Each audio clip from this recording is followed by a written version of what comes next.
Puerto Rico Governor Wanda Vázquez has fired the island's Director of Emergency Management after a warehouse full of supplies was found dating back to 2017's Hurricane Maria. Doors closing.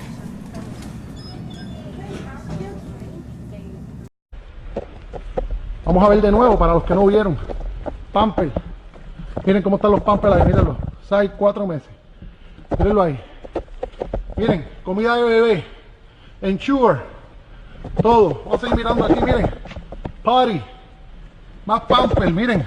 Todo lo que se necesita ahora mismo. Y botellas. Y el pueblo necesitando. Y ellos descariando, politiqueando. Miren. Miren. Mira, encontré hasta botellas y todo. Mira, Huggies. Pampers. Sábana. Miren, sábana. Allá abajo hay más cosas. Shops. Mírenlos allá abajo. Más botellas de agua. Estas son botellas vacías para almacenar el líquido. Wipes. Miren. Miren, el pueblo necesitando. Y el gobierno dice, Rivera Chat, dime ahora. Dime ahora. Viste que nosotros somos brutos, Rivera Chat. Viste. Mira, guante. Viste, Rivera Chat, que nosotros somos bien brutos, viste. Somos bien brutos. Porque somos un pueblo unido, que podemos más que ustedes. Descarados. Eliezer, dime de esto, bye. Increíble, que yo sé que tú estás por las luchas también. Está brutal, Eliezer. Increíble. Sé que si estuvieras aquí, estuvieras en candela. Pero nada, yo estoy aquí, mi hermanito. Miren. Miren esto. Seguimos aquí. Miren, estufa. Mira, estufa. 5 estufas por caja. Miren todas las paletas que hay. Miren todas las paletas que hay. Y la gente, y la gente sin tener dónde cocinar, Si la gente sin tener dónde cocinar. Y aquí las estufas perdidas. Baterías. Gracias, señorita. Miren. Ahí. Miren.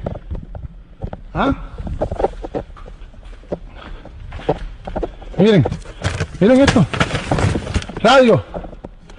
Miren, de alarma. Midland, marca buena. Tirado ahí. Qué descaro. Mi gente. Vázquez dismissed Carlos Acevedo and gave officials 2 days to investigate why the supplies were abandoned. The findings happened after recent earthquakes in the area. So here again we see a case of the Trump derangement syndrome on the left. These people are taking it to another level. They are willing to lose their jobs. Have you ever hated someone so bad that you were willing to lose your job? And these people are not making 30, 40, 50,000 a year. These people are making 6 figures and upward.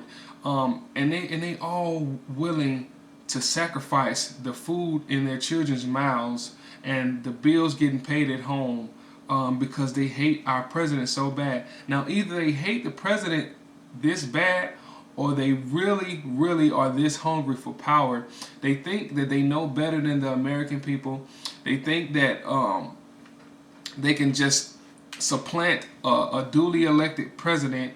And it's a really scary thought to watch how the hunger to be right and to be in control is driving the left. These people are willing to lose their jobs. Lisa Page, Peter Strzok, Adam Schiff, Jim Comey, Rod Rosenstein, Andy McCabe, all of these people have lost their jobs or been moved around in their jobs.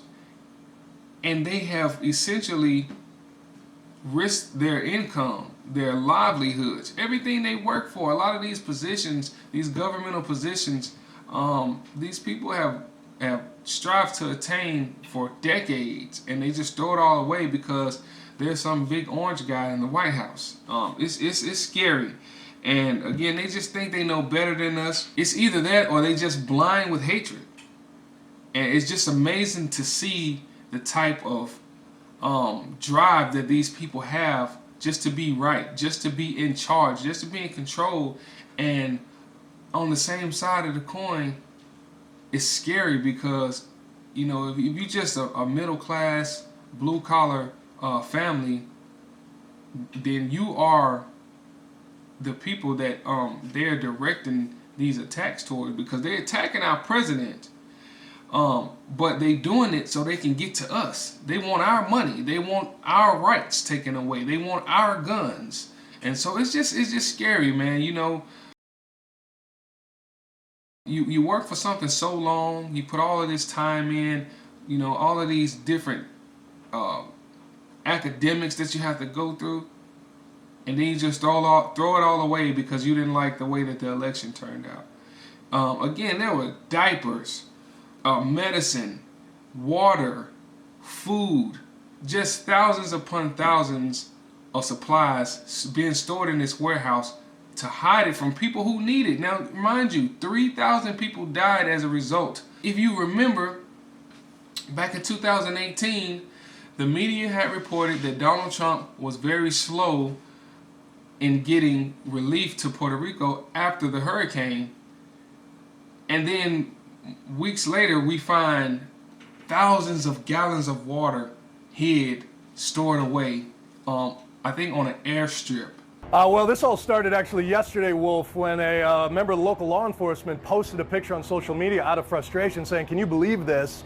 Another example of sort of the failed response. And we went, and it was not hard to find, some 20,000 pallets of bottled water. By our back of the envelope math, that's about 38 million bottles of water, or 10 for every resident of Puerto Rico or so, just sitting there, baking in the sun. Apparently FEMA started delivering to that airstrip back in the fall, October or November or so. They didn't start distributing it until May, and then some residents complained of a foul odor and taste, unsure whether it came that way or it got that way after sitting in the sun for months.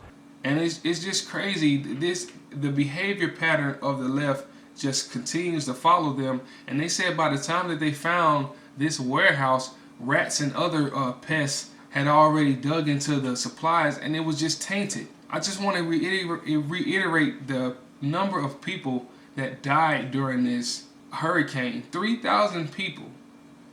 And then again, you have the earthquake that happened recently over there, and all of this aid is just being hidden to spite our president because they didn't like the way that the election turned out. It's very scary, and it's sobering. We need to get out and we need to be active.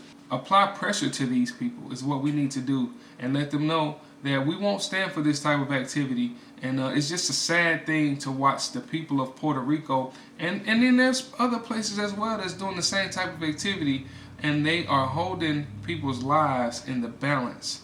And it's all just a power struggle. I'm Isaiah Gates, and you've been watching The Subway Train, the modern day Underground Railroad.